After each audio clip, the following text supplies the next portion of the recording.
So last week I posted a video on my speed day one, and so keeping with the theme, this video is going to be about my lower half plyometric day. So both videos are just focused on building speed, and what I've talked about in previous videos is just a big factor for me in getting better and throwing harder is going to be moving faster. So I want the first couple of videos of this series to really focus on the speed element and a lot with my lower half and my agility. So just to kind of recap what I've done with a lot of my lifting is instead of doing 4 days a week where I'm really focused on like strength all 4 days, and it's 2 upper days, 2 lower days, or one of them is a squat, one of them is a deadlift. What I've done now is I've moved to do 2 strength days, 1 upper, 1 lower, and then a plyometric day where I have an upper body plyometric day and also a lower body plyometric day. So with my lower body plyometric days, I'm still trying to have some sort of strength factor, so there is like a little bit of strength involved, but a majority of the focus is going to be on strength through range of motion and also like the rate of force production within a short amount of time. So I'm looking to just move as fast as possible, a lot of plyometric movements, jumps, just a lot of different speed and agility exercises, some that I kind of do in my sprinting and things like that, but just really focused on moving the lower half fast, and also with a little weight trying to move through longer ranges of motion and just build some strength and stability within those positions. So on these lower body plyometric days, the first exercise you'll see me do is a trap bar deadlift. Now I will primarily for this exercise just stick at like 135. So this isn't going to be something where I progress it to like 225 or really any higher, but I'm just going to stick at 135 just to build the speed. So my main focus is just trying to move the weight as fast as possible, just trying to jump as much as I can. For this exercise, I'm only doing about 3 reps. And usually for most of these plyometric exercises, I'm only doing between 3 to maybe 8 reps, depending on what it is. A lot more of my like upper body plyometrics, I have like, I'll probably range from like 5 to 8 reps, but a lot of these lower body ones are probably like 3 to 5 reps per set. So the exercise that I'll pair with the trap bar jumps is going to be a dumbbell jump. So I'll probably stay within like 20 to 25 pounds. So 1 dumbbell in each hand, and then I'm doing a continuous kind of like a vertical jump. So compared to the trap bar deadlift where I'm doing kind of 1 jump landing and kind of resetting, this is a bit more continuous. So I'm doing about 4-5 jumps repeated in just in 1 set. So I have a little bit different of a feel from the trap bar jump. So with the like trap bar jump, what I'm looking to do is train my ability to like put as much force into the ground as I can quickly, spring up and land and absorb that force.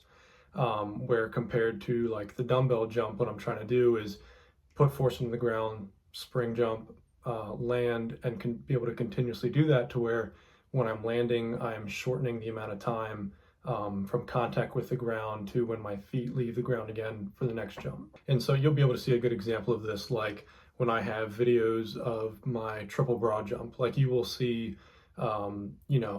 my first initial jump looks good, but then when I land, it takes me a long time to like get off the ground again for the second, third jump. So this is what's helping to kind of train that, to kind of like shorten the time it takes for me to like land and then start my next jump. So that'll kind of like carry over into other things, but this is basically just like, can I produce the same amount of force within a shorter amount of time? And that's really going to help me on the mound, right? Be able to move faster without sacrificing like force produced. So the next exercise is a depth drop into a broad jump. Now this one is kind of fun because it challenges my stability and landing. So like how well can I absorb the force that I'm putting into the ground through the depth drop, and then again there's like the same thing of like how quickly can I get out of that. And so what I do like about this is it really forces me to move a lot faster. Like it forces my legs to move a lot faster, but also not just in like a vertical position, but I also have to move in like a linear direction too. So I have to move forward. So like with the trap bar jump and the dumbbell jump, right, both of those are basically like I'm jumping up. Like it's basically like a vertical jump, to where this is more of like I'm training that linear movement. I'm training kind of like that broad jump style of movement. And it really just, I can feel myself being forced to like speed up and have to like absorb the force a lot quicker. and get out of it a lot quicker, because what I've noticed is some of the reps that I have where I don't really absorb the force properly, or maybe like I land a little funny or like in an off direction, like I'll notice it's a lot harder for me to like get out of that position and even like jump as far as I can normally. So I think it's a really good exercise, not just to build kind of that like absorb and go, but also just like a good feel for like the stability of the force that I'm putting into the ground. And it kind of lets me know, like, if I put, X amount of force in the ground, I know I'm only going to get X amount back. So if I drop and I'm not very stable going into the ground, I'm not going to get as much force produced kind of going out into that broad jump as if I were to land really powerfully and be able to jump really far. So the weighted box jumps are kind of paired with that. Now, I am somewhat limited in what I can do with box jumps because at my university, like, we only have 3 metal kind of box jumps like that. So it's hard for me to really like change the height unless I want to add like plates on top of the boxes, which I'm not really sure I trust too much because it's kind of like a smaller landing area for my feet. So what I can do is, in the video, like, I'm only holding 10 pounds in each hand, so it's like a weighted box jump. And then what I'll do after is, I might do like 3 reps weighted, and then I can do like 1-2 reps after that are like unweighted, and really feel like a good boost and jump and that jumping ability. And that's just going to help, again, like the vertical jumps and the box jumps. They're staples in like training plyometrics and speed. You'll see like all athletic type of athletes, and I say athletic in more of just like guys who are meant to move fast, change direction quick, jump high, like all those guys, those athletes, like, you'll always see them box jump, and they'll always be like very elite at box jumps. Like, they will have a good skill to jump high and get their feet up high. Now, this next exercise, I'm not too sure what to call it.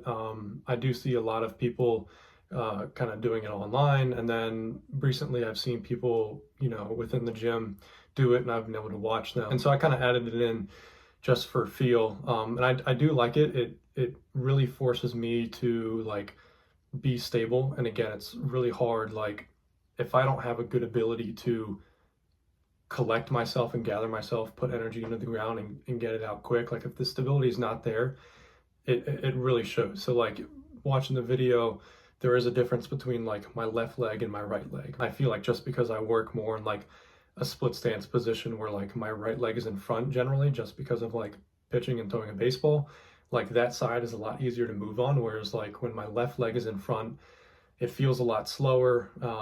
It feels a lot harder to bring it up and just maintain like a good speed, a good pace in that exercise. So I feel like this is also a good tell of like, where can I get better at, right? If I can like build the force production or like speed ability within like my left leg, like if it's not caught up, then building the stability, the power, it's just going to make me a better athlete. It's going to make me move better, be able to, on the mound, produce more force, especially as that's my back leg. So this one's one to just like be athletic, move around, have a feel for like different movements, like, train the body in different ways, move in different ways. So this one was just a really good feel exercise to just like get my body moving, even if it's not like a normal exercise or position. It was just good to like get it moving quickly. Now, the split stance jumps, those kind of fall into some, similar to the exact same thing, really, of just like, I'm trying to produce force and get off the ground as fast as possible. But I also like it because I am working in that split stance position, which, like, as a pitcher, working in that position often in a lot of drills, and I need stability there, I need balance there, I need strength and power there. So I thought that was a good one just to like really have some good translation to like being on the mound, and just being in more of like a baseball position. So I really enjoyed that one. And then again, it's good to just like be able to be athletic, move, and just like produce a lot of force and get out of positions as fast as possible. So the next two are like vertical jumps and lateral bounds. Not too many details to get into these, right? They're both kind of, they're primarily for, again, just like working the jumps, and then also working like kind of more laterally So you'll see in like another video that I have coming out of like my day 2 and 3 speed days, is you'll see that I'm working in a lot more of like lateral positions, where my day 1 speed is all about linear, and then day 2 and 3 are all about lateral. So I don't need to focus too much on those, but I am going to kind of finish my lower half days with like 3 sets of those, just to continue to work those, continue just like get as many jumps in as possible, as many athletic movements, and to also build that stability within the lateral bounds. Working on really trying to, like, when I land, hold that position for 2-3 seconds, really work on the balance side. These are going to be 2 exercises that I measure often. So in my day 2 and 3 speed days, I've already measured my lateral bound, and I believe that was, I want to say, somewhere around like 6 feet. I'd have to go back and look at the videos, but a video will be posted on that hopefully soon.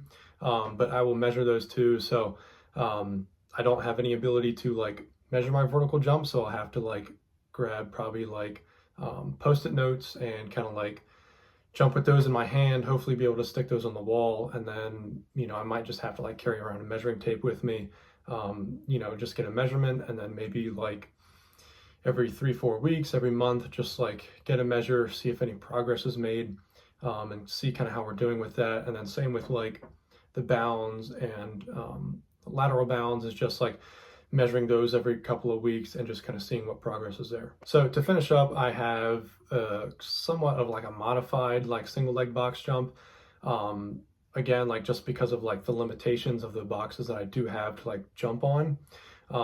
What I had to do for this is like put 3 45-pound plates down, the rubber ones that are like kind of thick. So I was able to get like a decent bit off the ground, but I would prefer a box where it's a little bit higher.